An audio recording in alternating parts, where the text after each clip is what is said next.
konference Pieredze un gatavošanās eiro, kur Bērziņš nāca ar ļoti lielisku runu. Es šo runu parādīšu un parādīšu, kur man ir problēmas nedaudz ar to. Vārds mūsu valsts fiktīvajam prezidentam. Prezidentkungs, ekscelences, dāmas un kungi. Acīm redzot, šis jautājums, ko mēs šodien apskatām, ir vairāk kā būtisks. Šī te pirmā un vienkāršākā daļa, ka eiro ir Latvijā atbalstīts, gan likumdošanas līmenī visi likumi ir pieņemti, gan uzņēmēju vidū, saprotot, ka tas ir labs veids, kā iet uz priekšu. Gan ar likumdošanu eiro ir atbalstīts, gan uzņēmēju vidū. Es nezinu, vai tu pamanīji, nevienā vārdā, nevienā līdz šim brīdim nebija minēts par tautu, par tautas interesēm, par valsts interesēm, nevienā. Bet, turpināsim. Lūdzu, prezident, lai es atvainojos, kad es jūs traucēju.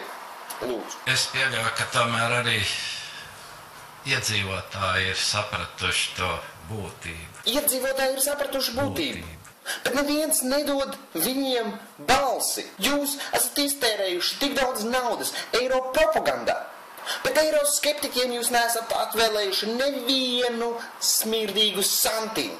Mēs saprotam to būtību. Mēs tiešām saprotam. Mēs saprotam, ka jūs gribat izpārdot mūsu valsti, atdot mūsu suverenitāti. Un tas nav tas, ko mēs vēlamies. Vairākums cilvēku ir pret eiro. Mēs to saprotam. Dodat mums vārdu. Bet atvainojies, es sabļāvu uz jums, prezident kungs. Atvainojos, lūdzu, turpiniet. Es tiešām nerakstīju neko uz papīra, lai tas man neierobežot šī lasīšana. Bet es centīšos nedaudz izteikt tos jautājumus. Jā, ne tikai tas, ka tu nemāki runāt runas, tu esi diezgan švaks lasītājs. Tu esi švaks ar dzirdi un diezgan pohuistisks tautas interesēs. Varbūt arī labi, ka tu neuzrakstīji neko uz papīri, jo savādāk man būtu jāklausās visus neskaitāmas minūtes. Bet es ļoti atvainojos. Turpini. Skatoties par valūtām kopumā, skatoties Eiropas Savienības un ASV attiecību tuvināšanos par šo te apušu vēlmi veidot tomēr ciešāku ekonomiskā sadarbību.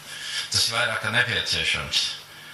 Jo savādāk šajā situācijā, ka mēs spēlējamies tā, kad abas tomēr vadošās valūtas tiek devalvētas ar lielā ātrumā.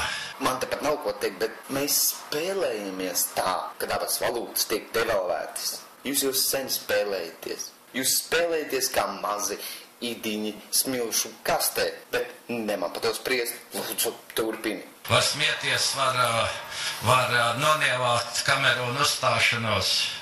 Katram ir savs intereses. Viņam arī, protams, viņš aizstāv savu valsti. Fiskālās disciplīnas likums jau neko nedod. Ne jau tur strīds ir pa eiro. Es domāju, ka lielums cilvēki Latvijā to ļoti labi saprot. Vēlreiz.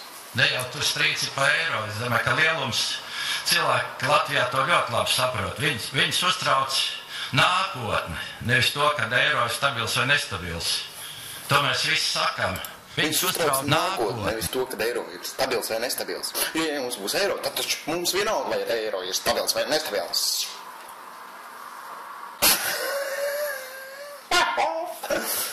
Tiešām, vai nu tu pats esi idiots, ja tu uzskati tautu par tādiem idiotiem.